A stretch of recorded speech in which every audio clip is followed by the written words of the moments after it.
The Department of Energy is taking the once in a lifetime passage of these bills and looking to transform the energy economy. And I know I have the vantage point of sitting where I'm sitting, but the breadth of these programs, everyone, I do believe, is going to be starting to feel them in the next year because commitments are being made, dollars will start being put out the door, and shovels are going to start to go in the ground. So you'll start seeing that economic activity. And then it's, incumbent upon the department to monitor these programs, share the data that we're receiving, and report back on our climate goals. Welcome to Smarter Markets, a weekly podcast featuring the icons and entrepreneurs of technology, commodities and finance, ranting on the inadequacies of our systems and riffing on ideas for how to solve them. Together, we examine the questions: are we facing a crisis of information or a crisis of trust? And will building smarter markets be the antidote? This episode is brought to you in part by Base Carbon. It's time to get serious on carbon. Learn more at basecarbon.com.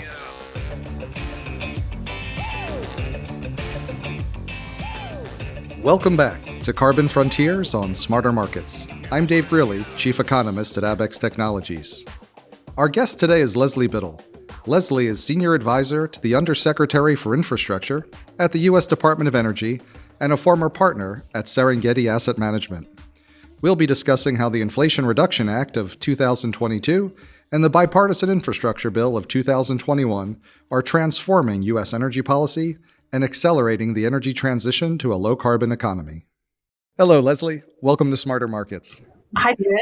Thanks so much for joining us today. I feel really fortunate to have you here to provide us with this sort of, user's guide to the Inflation Reduction Act and the investment dollars that it makes available for the energy transition to a low-carbon economy.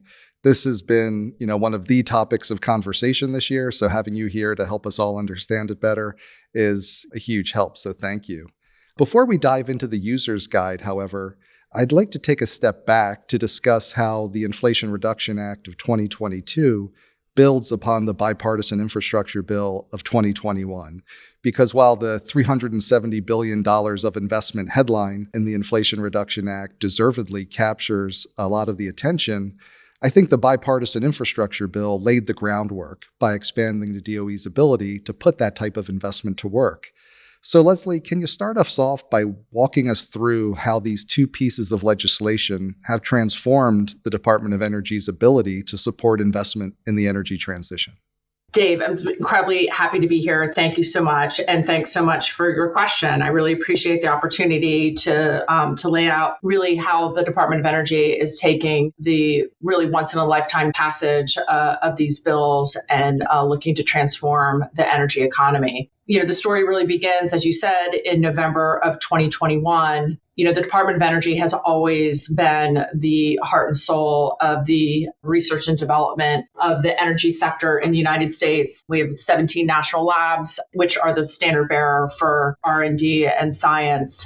And what the Bipartisan Infrastructure Bill did was also create dollars, $62 billion, that would allow us to actually create deployment and commercialization of those technologies. And so that was new for us. And so the way we respond to that was actually restructuring the Department of Energy. We kept as the pillar, and there's now three pillars.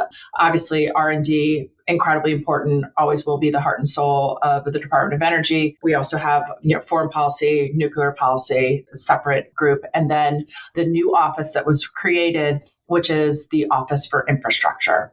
And, the infrastructure muscle, like taking R&D, taking, original technology and taking it all the way to commercialization was not something that the Department of Energy has historically done. It's, again, R&D shop. So we had to build out the muscle to allow us to implement the program that was laid out in the Bipartisan Infrastructure Bill. And I'm going to pause there for a second, but I'd like to then go into really what that bill did as far as the dollar allocations and how that went into the Office of Infrastructure. But I'll pause to see if you had any questions about what I just said.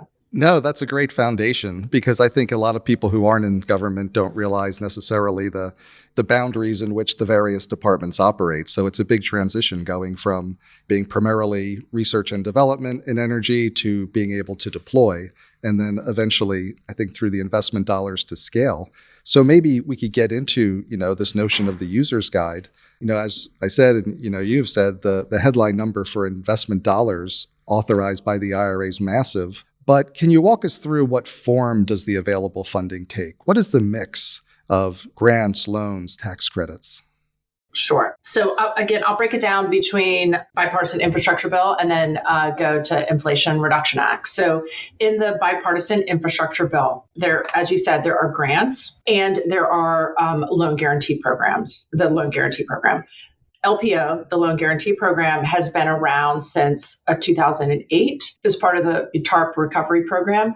And so I think probably a lot of your viewers, a lot of folks are very familiar with that program. It is, for later stage companies, it is a loan guarantee program. It is working with companies that have the ability to repay debt, so further along in their maturity. And under the Bipartisan Infrastructure Bill, the authorization, and then part of it in IRA, in the Inflation Reduction Act, the authorization for LPO was increased to around $400 billion. So a lot more horsepower and a broad mandate to put money to work in those technologies and areas. So how do the grants and the tax credits fit into all this? Yeah, great. So there was the $62 billion of grant dollars that were also created during the Bipartisan Infrastructure Bill. And those dollars are really used for demonstration, deployment, and commercialization projects. And they are focused, and I'll go through how they're broken down by technologies, but it is focused on kind of after R&D. This is technology that works, that is understood. For those from a technology background, it's TLR9 and better. So we're not taking technology risk, but they have not been brought to scale. And as you know, Dave, from your background and a lot of folks here, that moment in time or moment in a project cycle when the R&D works, but the capital expenditures for these, it's not like software where you can kind of build it at a piece. Like you have to say, okay, well, this works in the lab. Now I actually want to build a demonstration facility. Those demonstration facilities are also often multiple hundreds of millions of dollars. And that's what this grant money is meant to do. They call it to finance the Valley of Death. And so the grant program is meant to finance those projects. So worked in the labs, not ready have full off takes and fully structured. In many cases, or they're in commodities, new green commodities that are just being developed. So less off takes, and really meant to finance the actual construction and development of the infrastructure and the plants in order to get to commercialization. So the way that works is, as laid out in the infrastructure bill, there are a number of areas of focus. And so there is GDO, which is the Grid and Transmission Office. They have I'm going to give approximate numbers. There's approximately $20 billion. There is the Office of Clean Energy Demonstration. They have approximately $26 billion, and I'll go into their programs because a lot of those are happening this summer. And then we have the Office of Manufacturing and Supply Chain, and they have a combination of grants and tax credits, and I'll break that down. There's also many other really important areas inside of the Office of Infrastructure, which I won't be focusing on today since this is really about some of the larger grant dollars. But we do have offices that work with energy efficiency in federal buildings. We have an incredibly strong program. It's called Indian Energy, and what's happening on building out resilient infrastructure on reservations. So a number of other incredible programs, really fantastic, but I'm really going to focus today on some of the larger programs as it relates to the deployment of this clean technologies. So Office of Transmission, obviously, pretty self-explanatory, doing everything from programs where they are an anchor tenant in order to facilitate financing, to working directly with states on building out critical transmission infrastructure.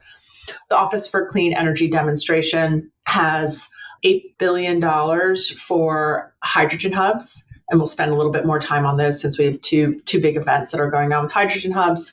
They have $2.5 billion for long duration energy storage. There's $5.8 billion for the decarbonization of industry. Think of those as hard to abate sectors such as, cement, steel, pulp paper, et cetera. So, I wanted to ask you, Leslie, because the other aspect of this is the tax credits. How do they fit in? Is that within the DOE's purview or outside the DOE? Okay, that is a great question. I promised to answer it. But before I do, I did want to just go back to a bit on the process of the grants, because in my user guide and with folks listening, I think it's just an important thing to understand because there are timelines and there are deadlines. And so folks need to pay attention. So the way the process works is there is a funding request process. Think about it like an RFP. It's called a FOA. And those go out and they have specific timelines and requirements. And this is the process of granting billions of dollars. So the process to respond to those FOAs is not exactly for the faint of heart. You cannot pull one all-nighter and get them done. So people should be watching for deadlines. For example, deadline for the hydrogen hubs is actually beginning of April 7th, I believe. And so there's been a process. The FOA went out early in the year, maybe even in December. There was a whole process of encourage and discourage. And now we're getting to the final requests. People put in their completed applications. We review those over the summer, and then awards are granted in the fall. And that's the case with long duration energy storage. Those final applications were submitted last week. There'll be a review over the spring, announcement this summer. The decarbonization, industrial decarbonization, will be coming out later, at the beginning of the summer. And so people should keep their eyes open for those. Then you go through a negotiation process, and then the grants are given. And just to be specific about the structure of those grants, sometimes I've been asked, the word equity is used, but just to be very clear, the way it's up to 50% cost share. So 50% from the private sector, 50% from the Department of Energy. And there's no expectation of return of or return on capital. So as those projects you're meeting certain milestones, we are co-funding with the private sector, and we are not expecting a return of capital. Those dollars are used to complete the project. So that's how the grants work. And we have a very effective webpage. You can sign up for notices, and there's, the big and the small notices on the FOA requests come out regularly. So please, everyone, sign up and understand what's going on here at the DOE. Now I'll answer your question as it relates to tax incentives. So under IRA, the tax incentives, generally speaking, if you like the solar PTC or ITC, that is, you qualify under the rules, IRS rules, you are able to take advantage of those tax incentives. Pretty well understood. In certain instances, the tax incentives are capped. Okay, so that results in an allocation process. And one of the areas where there is a cap is in 48C, and that is as it relates to the supply chain. And it's a pretty broad provision. It has, inputs for energy transition. It has recycling certain minerals. It also has just a broader decarbonization category. So because that total amount is capped at $10 billion. And when that cap, when you as you're going through, which I'm sure everyone has, if you haven't, you will at some point when you're going through IRA, and you see a cap, then that will be administered by one of the departments. So some of that is Department of Transportation, some's EPA on the supply chain as it relates to those provisions. That is handled under the Office of Infrastructure, specifically the office called MESC, which is Manufacturing and Energy Supply Chain. And then we get asked a question as it relates to, grants or LPO, and then what happens or doesn't happen as it relates to your ability to qualify for the production credits. And so when you receive a grant from the Department of Energy, or when you receive a loan from LPO and the Department of Energy. Those projects are still able to go through the process of qualifying for the broader tax credits. It's not mutually exclusive. It's not as though I got a grant and therefore I'm not able to qualify for a production tax credit. That's not accurate. You can stack wedding cake, double dip. People call it a lot of different things, but those are incremental benefits. What you can't do is you can't have a grant fund your equity component to the loan investment program. And you can't have the loan investment program be your 50% of your private sector cost share like that. And that's just policy. It's to make sure that we have appropriate skin in the game from the private sector. But as it relates to if you're producing something that would in normal course be eligible for the production tax credits under IRA, those are still eligible. A company that would have received a grant or a loan from the Department of Energy would still be eligible. That's really helpful to understand how those relate to each other. And I just had one quick follow-up question to make sure I heard you correctly.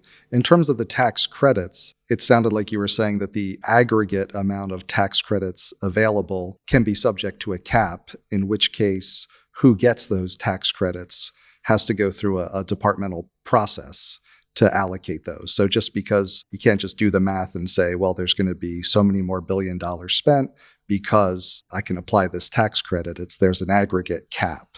That is exactly right. So if you're just looking at the solar, PTC, that's just out there and everyone understands it and it's not capped. The example that I used is this $10 billion, which was specifically, it's a capped credit and it's actually an investment tax credit, but it's a capped amount and therefore that is being run within the Department of Energy to make sure that the allocation of that isn't just a first come, first serve. We're really focused on supply chain there. And we're making sure that we're getting the projects and the companies into those tax credits that are really going to be the foundation and the backbone of our ability to do all these projects that we're doing across the energy transition. So there is an allocation process inside. And that is happening just on that. The end of May, that request will be out. The FOA will be out at the end of May and working through the summer on coming out with the appropriate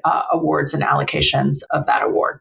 And in terms of the people who would like to apply for these grants, loans, tax credits, broadly speaking, who's eligible? And is the funding available for both the for-profit and not-for-profit sectors, or is there a distinction there?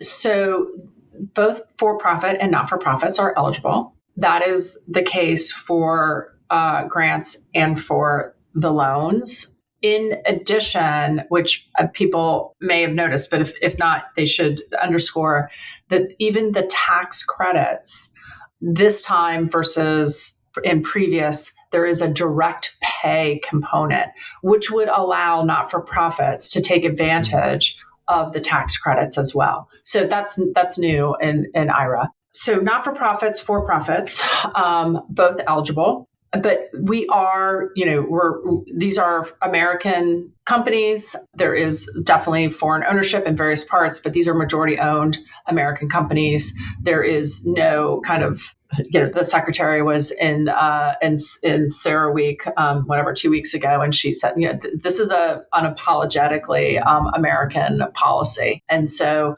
we are looking to be leaders in the energy transition. And this is our step forward in that. So American companies, we are looking for American companies to take the lead. And I wanted to ask you, how is the DOE balancing investing in the new infrastructure needed for new technologies, things like hydrogen and batteries, versus improving existing energy infrastructure, by making, say, homes more energy efficient? So there's a lot in the tax credits as it relates to existing. There's individual tax rebates on energy efficiency in homes. There's individual tax credits as it relates to heat pumps. There's individual tax credits as it relates to solar. So in addition to the new economy, we are also going down to the very residential area, to residential, homes, to bring in the energy efficiency and kind of step forward in the energy transition, even at the very local level. And I'm curious, how does nuclear energy fit into all of this? Yeah, so there are some modular nuclear plants that we are funding. There's 3 of them. I think folks know that. So those will continue. We do have additional funding for nuclear assets. In addition, there's a mechanism in the existing legislature, which originally there's little sections in both Bipartisan Infrastructure Bill and IRA that provide floor pricing essentially for the existing nukes. And so the intent there is to make sure that our existing nuclear fleet has a baseline of revenue to ensure that they stay online. So we're really hitting that in both, which is support of incumbent as well as looking at supporting the incremental nuke development. And you've walked us through a lot of the nuts and bolts of the application process and the timeline, at least. It sounds like a lot's coming over the next few months. And so I wanted to ask you, when should we expect to start to see the money go to work? And where should we expect to see some of the money flowing first? Yeah. So the first awards will be in long duration energy storage, and you will see those this summer. And then the next large program, and I think because of the way it's structured, and I will spend a moment on it, is hydrogen, and that will be in early fall. And hydrogen, in addition to being $8 billion, which is obviously a big number, the focus is on developing hydrogen hubs. And those really are regional economic eco-centers where we are looking for the development of both supply and demand. And the way that the bill has that structured is that we can looking at establishing between 4 and 6 hubs with up to 50% cost share. But depending on the way the economics come out and the way the proposals are, if we have the dollars, we would seek to do more. And then, the idea there obviously is looking at what are the multiple of end uses. And the reason why hydrogen it's all interesting and impactful and incredibly exciting overall, but hydrogen is also kind of has its own special place because it can be produced by natural gas, obviously, renewables, and then there's multiple end uses. And we are looking for those hubs to have multiple end uses as well. So, what's going to happen in heavy transport? How can you use hydrogen in the, existing chemical production base, obviously ammonia, fertilizer, what have you. But we really are looking to and hoping that the proposals are such that they're creating that whole ecosystem. So you're really starting to see the seeds that will grow into a much more national hydrogen infrastructure. So I think that's exciting. And because they're hubs, you're going to see different participants from there's going to be people on the supply side and people on the demand side. And then there's going to be the connective tissue and the, midstream segment to that. So I feel like that will be kind of splashy because you'll have a lot of people touching that. And just since I took a little turn onto hydrogen, I will also just put in a bit of a plug here, and maybe you can put it up on the webpage, David. But yesterday we published, which is a pathways for hydrogen. It is a report that's produced by the Department of Energy, and it's called a Commercial Liftoff Report, Pathway Report, and it provides the market kind of our best thinking, like where do we see the hydrogen market now? And it basically is developed to create a foundation and a framework for what we're looking to achieve with the private sector in the development of the hydrogen economy. And these documents are meant to be living and breathing documents. This is data that we have now. as these dollars go out the door and the information's coming in the door, we will use these commercial liftoff pathway reports as the mechanism to provide feedback on what we're seeing to the markets, so people understand we're all kind of working from the same baseline of information. So check that out. That's my pitch on that report. And then we also will be publishing additional reports throughout the summer, including one on green cement and green steel, in addition to what's already out. So take a look at those. That's great. Yeah, we'll be sure to make sure we push out those links to our audience. And looking at the cycle of feedback and iteration, I wanted to ask you, you've had a very accomplished career in private sector investing before you've gone to work to help out the DOE as a senior advisor with this big program. And I wanted to ask you, over time, as the data starts to come in, how do we determine whether these programs are achieving their goals? How do we judge whether or not these investments we'll be making with considerable billions of dollars are effective in creating the impact that we need? Yeah, I mean, first of all, we're of course very hopeful that you're going to see them around the corner, and you're gonna see them in your states and towns, because they have a very broad reach, and we are focused on making sure that there is equitable distribution of the programs. And then as far as success and our carbon goals and what we're looking to achieve, each of the programs will be very closely, monitoring. We'll be sitting and collecting, some of the most significant data, and looking, as we do in our research and development, looking to share that data with the market as a whole to make sure that the decisions that we're making as we're stepping through this process and the next iteration of this, that we're using, these dollars and the bandwidth the most appropriately and having the highest impact. But I just, and I know I have the vantage point of sitting where I'm sitting, but the breadth of these programs, everyone I do believe is going to be starting to feel them in the next year, because commitments are being made, dollars will start being put out the door, and shovels are going to start to go in the ground in many of these. And then we are going to make sure as these go, these projects, in hydrogen, as you know, that's going to take years. So you'll see the beginning, you'll see the development, you'll see the coordination, you'll see people starting to place orders for equipment necessary, et cetera. And you'll start seeing that, economic activity.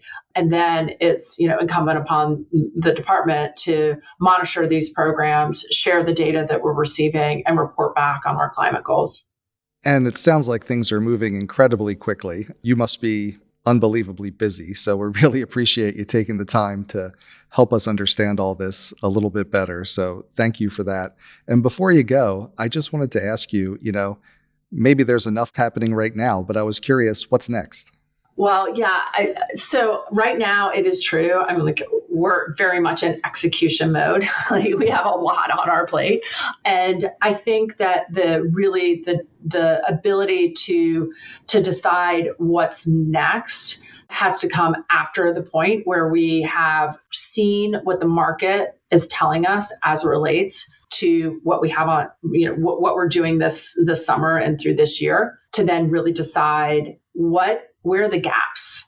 What should we do? And we don't have that full vantage point yet. So that will be developing this summer, and then really think about where the gaps are and what needs to be done. But looking forward, really all of this, the entire construct is really about facilitating the private sector and letting the private sector tell us where the dollars are needed in order to lead this transition. And so we look forward to those signals from the private sector when determining where we need to go next.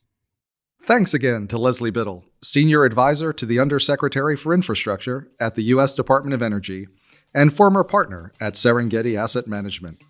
We hope you enjoyed the episode. Join us next week as we continue to explore the carbon frontier on Smarter Markets. We hope you'll join us. This episode has been brought to you in part by Base Carbon. The trading of carbon credits can help companies and the world meet ambitious goals for reducing greenhouse gas emissions. But how do we judge the quality of these projects? And how can we ensure that our investments are creating real value? At Base Carbon, we're focused on financing and facilitating the transition to net zero through trusted and transparent partners. It's time to focus on what's important.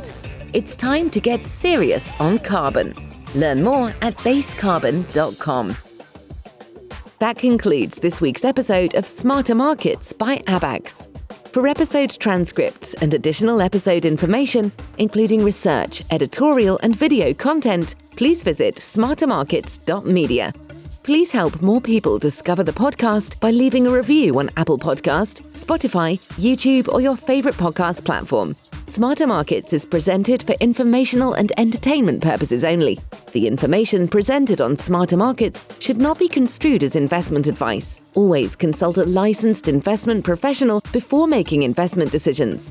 The views and opinions expressed on Smarter Markets are those of the participants and do not necessarily reflect those of the show's hosts or producer.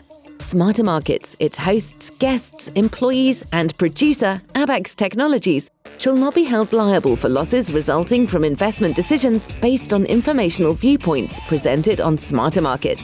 Thank you for listening, and please join us again next week.